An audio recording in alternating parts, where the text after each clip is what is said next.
예, 여러분 반갑습니다. 5월 12일 화요일 아침입니다. 어저께부터 시작되어진 요한계시록 말씀, 오늘은 1장 9절부터 해서 20절까지 말씀 함께 나눕니다. 이 가운데서 16절부터 해서 20절까지 말씀 제가 여러분과 함께 합니다. 그의 오른손에 7별이 있고 그의 입에서 좌우에 날쌘 검이 나오고 그 얼굴은 해가 힘있게 비치는 것 같더라. 내가 볼 때에 그의 발 앞에 엎드려져 죽은 자 같이 되매 그가 오른손을 내게 얹고 이르시되 두려워하지 말라. 나는 처음이요 마지막이니 곧 살아있는 자라. 내가 전에 죽었었노라. 볼지어다 이제 세세토록 살아있어 사망과 음부의 열쇠를 가졌노니 그러므로 내가 본 것과 지금 있는 일과 장차 될 일을 기록하라. 네가 본 것은 내 오른손에 7별의 비밀과 또 7금 촛대라. 7별은 7교회의 사자요 7촛대는 7교회니라. 아멘. 오늘 말씀 제목은 마지막 말씀에 있는 두려워하지 말라. 내가 너와 함께한다 라고 하는 말씀으로 요약해서 오늘 주제로 정해봅니다. 오늘 말씀은 성령에 감동되어진 요한이 말씀 전하는 것으로부터 시작되어집니다. 즉 9절에 그렇게 표현했죠. 나 요한은 이렇게 하면서 자신을 소개하는 모습을 보여줍니다. 그러면서 그가 복음을 위하여서 어떤 삶의 여정을 가져왔는지를 보여주고요. 그래서 그것은 이렇게 하나 요약할 수 있겠습니다. 하나님의 말씀과 예수의 정언자. 이렇게 세례 요한이 왜 나와요? 사도 요한을 그렇게 규정할 수 있겠습니다. 이 부분이 왜 중요하겠습니까?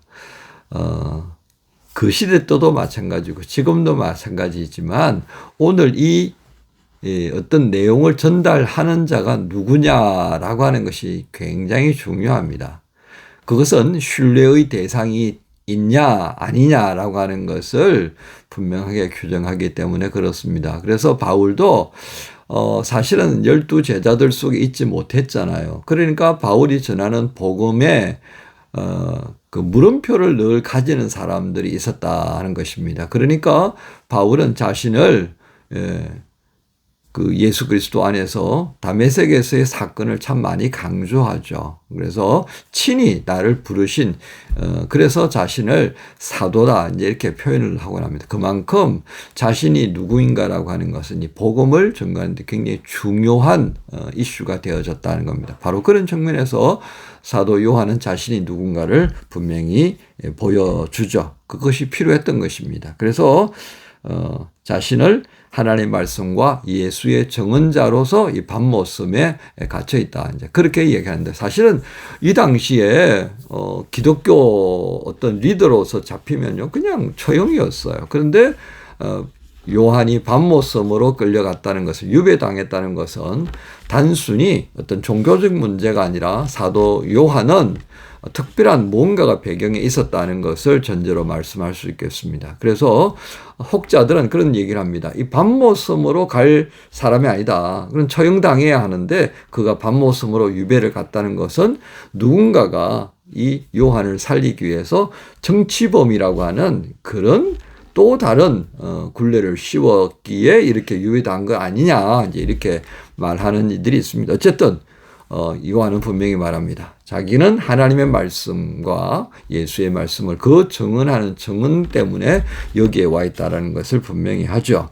그러면서 그가 오늘 이와 같은 계시록의 말씀을 전하는 것은 그의 사사로운 생각에서 시작된 것이 아니다라고 하는 것을 10절에 말씀합니다. 주의 날에 내가 성령으로 감동하여 이렇게 표현합니다. 주의 날이라고 하는 것은 무엇을 의미합니까? 하나님께서 때를 따라 정하신 그 계획이 있었다는 거죠. 그 계획 속에서 무엇으로요? 성령의 감동 이렇게 말씀을 하고 있습니다. 즉 요한은 지금 자신이 어떤 상태에 있다고 말한다고요? 성령 안에 있는 상태입니다. 그죠? 그래서 이 헬라어 본문 그걸 원어적으로 보면 어떤 울타리 안에 있다는 거예요. 그 말은 무엇을 얘기합니까? 내가 자유롭게 뭔가를 할 수 있는 그런 상태, 소위 말하는 내 의지, 내 지식, 내 경험을 가지고 자유롭게 움직일 수 있는 그런 상태가 아니다. 뭔가가 제한되어 있는 상태. 근데 그 제한된 상태가 뭐다고요? 성령이었다는 겁니다. 성령 안에 있는 존재. 그래서 성령이 이끄심을 하면 그 이끄신 대로 갈 수밖에 없고, 성령이 말하시면 그 말하는 대로 할 수밖에 없는 그런 존재가 되어 있다는 거예요. 여러분, 이걸 다른 말로 표현하면 어떻게 표현할 수 있겠습니까? 사도 요한의 영성이 완전히 성령님 안에 있는 그런 영성이 되어 있다, 그 말이죠. 그 말을 우리는 이렇게 편하게 할 수 있습니다. 성령님과 아주 밀접한 관계성 안에 그는 머무르고 있었다. 이게 요한의 영성입니다. 그러니까 우리 그리스도인이 가지고 있어야 할 영성의 모델이 되는 거예요. 그 우리 그리스도인들이 가져야 될 영성은 뭐예요? 세상의 영성 반, 또 예수님의 영성 반. 이렇게 가면 이게 혼합이에요, 혼합. 우리의 모습은요, 지금은 내가 좀 시원찮아요. 그죠? 이게 완성의 과정을 향해 가는 거니까 지금 시원찮아요. 그럼에도 우리의 방향과 목적은 어떻게 되어 있어야 된다고요? 예수 그리스도를 닮는 일에 열심을 내는 거예요. 아이고 내가 뭐 이게 아니라고요. 지금 내 모습만 보면 아이고 내가 뭐 이렇게 되겠다, 그죠? 근데 거기에서 나가자 말이에요. 나가자. 그래야만이 점점 우리는 어떻게 된다고요? 성령께서 이게 팍 품을 열고 이렇게 열어놓은 그 문 안으로 쏙 들어가는 거예요. 근데 반대로 아유 나는 안 돼. 그러고 자꾸 뒷걸음질 치면 어떻게 되겠습니까? 그 열어놓은 그 문 안으로 자꾸 발을 디디는 것이 아니라 발을 빼는 존재가 되는 거예요. 그럼 신앙이 식어가면서 이상한 영성이 나를 채우는 거예요. 그게 우리가 기독교인이라고 그러면 결국 어떤 영성으로 살아야 한다는 겁니까? 예수의 영성이에요. 예수의. 그걸 다르게 표현하면 예수의 마음, 예수의 뜻, 예수의 말씀, 예수의 소망, 뭐 예수의 이런 온갖 뭐 형용사적인 표현을 다 갖다 붙일 수 있는 거예요. 뭐에? 철저하게 예수 안에서라고 하는 것이 연결되어지는 이 영성을 우리가 가지고 있어야 돼. 그렇게 보면 사도 요한은 바로 그런 영성에 완전히 들어가 버린. 그래서 요한복음 15장에 있는 말씀처럼 예수께서 내 안에, 내가 예수 안에, 이런 진짜 하나님과 동행하는 모습으로 그는 충만해져 있다. 이렇게 되어 있는 겁니다. 그러니까 하나님께서 보게 하는 것을 제대로 볼 수 있지 않겠습니까? 하나님께서 들려주시는 것을 제대로 듣는 거예요. 근데 세상의 영성 반, 예수님의 영성 반 이러면 이게 맞나? 저게 맞나? 어떻게 될 것 같아요? 왔다리 갔다리 하다가 내 그럴 줄 알았다. 마지막 묘비에 그렇게 써줄 수밖에 없다고요. 왔다 갔다 하다가 결국 뭐만 내 그럴 줄 알았다. 그러니까 그렇게 보면 오늘 요한계시록에 가장 중심되어지는 오늘 본문의 말씀과 가장 성령의 감동을 따라 살아갔던 사도 요한의 모습을 좀 주목해 볼 필요가 있다. 이게 왜 중요하냐? 1장 1절부터 8절까지 말씀을 통해서 우리가 보았던 그 시대 상황이 얼마나 어려웠어요. 그죠? 로마 제국이 황제 숭배를 강조하고, 그런데 거기에 기독교인들은 못합니다. 버틴 게잖아요. 순교할지언정 사자에게 밥이 되고요. 불에 태워줘도 그냥 I'm okay. 그냥 예수의 십자가를 지는 그 기쁨 속에서 웃으며 죽어가잖아요. 그러니까 쿠바티스 도미네 그 영화 내려가 짜증내잖아요. 이 인간들은 왜 웃으면서 죽어? 여러분, 이게 당시에 그리스도인들의 삶이었다 그 말이죠. 그러니까 그런 시대에 버텨낼 수 있기 위해서는 어떻게 살아야 된다는 겁니까? 성령 안에서 성령의 감동을 따라서 살 수밖에 없는 거예요. 그거 아니면 다 넘어질 수밖에 없다는 것이 그 시대의 흐름이었다는 겁니다. 그러니까 성령님 바라보고 살아가던 이 초대교회 사람들이 사도 요한의 이 서신을 보면서 얼마나 마음이 위로가 됐겠습니까? 요한이 지금 성령 안에 있는 그 깊은 영성을 통하여서 우리에게 이 말씀을 전해주는 것 얼마나 감사하냐. 우리가 성령 안에서 오늘도 이 서신을 읽어보니까 성령께서 우리 안에 지금 계신다는 것, 예수 그리스도께서 우리 안에 계신다는 것을 이렇게 드러내어 주시는구나 하는 것을 깨달으면서 감동되어지지 않았겠습니까?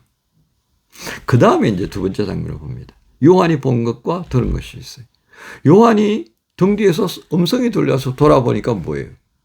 예, 거기에 7 금촛대 사이에 인자 같은 이가 계신다는 사실을 그는 알게 됩니다. 이게 뭐예요? 이게 성령 안에서 감동을 받아가지고 보니까 이게 보인 거예요. 맨눈으로 보면 안 보이는 게 진짜 많다, 그죠? 하나님께서 우리에게요, 일상적으로 예지라는 걸 주셨어요. 근데 이게 예지가요, 성령 안에서 딱 하면요, 예, 못 본 것 같지만 보게 하시고요. 본 것 같은데 안 보이게도 하시고요. 이렇게 된다고, 이제 이게. 예. 그래서 오늘 요한이 본 것과 들은 것은 무엇에 근거해서 성령의 감동 안에서 보고 들은 거예요. 그러면서 7 금촛대는 뭐라고 그랬습니까? 마지막 20절에 보면 7 별의 비밀, 7 금촛대라. 7 별은 7 교회 사자요. 7 촛대는 7 교회다. 지금 요한이 돌아보니까 지금 인자 같은 이가 어디에 떠 있다고요? 예, 7 촛대 사이에. 그 7 촛대는 7 교회라 그랬다고요? 11절에 에베소, 스무나, 버가모, 두아디라, 사데, 필라델비아, 라우디게아 7 교회. 예.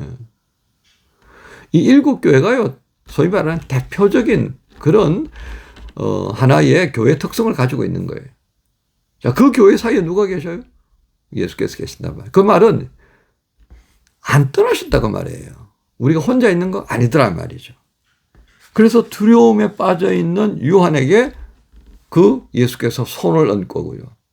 터치한다는 뭐예요? 야, 괜찮아. 내가 너하고 같이 있잖아. 이거 확인시켜 주시는 거란 말이에요. 응? 여러분, 이거 굉장한 겁니다. 두려움에 떨고 있는 사도 요한 뿐이겠습니까? 두려움에 떨고 있던 그 교회들요. 그 교회들 사이에 누가 계셔? 예수께서 계십니다. 그리고 두려워 떨고 있는 사도 요한에게 손을 얹고 괜찮다라고 하시는 그 모습은요, 7 교회 성도들에게 손을 얹고 괜찮아, 두려워하지 말라라고 하는 말씀과 똑같더라는 것을 오늘 보여주는 겁니다. 그래서 내가 본 것과 지금 있는 것과 장차 되어질 것들을 기록하라. 무엇을 근거해서? 성령의 감동을 따라서. 좀 아쉽네요. 많은 걸 말씀 나눠야 되는 이제 시간 가면서 조금씩 하십시다. 오늘 말씀을 정리합니다. 오늘 계시록 1장 8절부터 20절까지 말씀을 통해서 뭘 말씀하셔요? 7 교회라고 하는 그 촛대의 사이에 서 계시는 예수님은 분명히 그 교회들을 향하여 말씀합니다. 두려워하지 말아라. 내가 너와 함께한다. 손을 대시면서 예수님이 계신다는 것을 알게 해주시고, 그리고 성령 안에서 네가 보고 들은 바들을 전해라. 그게 교회의 사명이었다는 것을 사도 요한을 통해서 확인시켜 주십니다. 사랑하는 지체 여러분, 화요를 시작하면서 힘들고 어려운 일 많지요. 유학 생활하면서, 이민자 생활하면서 뭐 어려움이 한두 가지겠습니까? 하지만 오늘 주님께서 말씀합니다. 우리 사이에 서 계시면서 혼자 있도록 내버려 두지 아니하고 두려워서 웅크려 있는 요한에게 손을 대신 것처럼 여러분에게 손을 대시면서 두려워하지 말라고. 내가 너희와 함께 있다라고 하는 것을 말씀하시는 주님이십니다. 이걸 볼 수 있는 눈을 주시고 들을 수 있는 귀를 주시기를, 그것을 느낄 수 있는 마음 주시기를 성령께 의석하면서 성령의 감동을 따라 오늘도 승리하는 화요일이 되기를 소망하면서 시작하십시다. 여러분 모두를 주님 예수님 이름으로 축복합니다. 주님 감사합니다. 사도 요한의 두려워하는 그 모습을 보고 손을 대시면서 위로와 용기를 주시는 그 주님의 모습. 이 시대에 두려워하고 힘들어하는 성도들을 향해 이와 같은 위로의 말씀을 주시고 용기를 주시는 줄로 믿습니다. 초대교회를 향한 위로뿐만 아니라 이 시대를 향해서도 그와 같이 함께 해주시는 예수님이 지금 나의 자리에 계시는 것을 믿고 담대하게 이 화요일을 감당하는 만남 주님의 교회 지체들, 이 땅에 있는 모든 성도들 되게 해 주옵소서. 예수님 이름으로 기도합니다. 아멘. 위대하고 강하신 주님, 우리 주 하나님. 위대하고 강하신 주님, 우리 주 하나님. 깃발을 높이 들고 흔들며 함께 찬양해. 위대하고 강하신 주님, 우리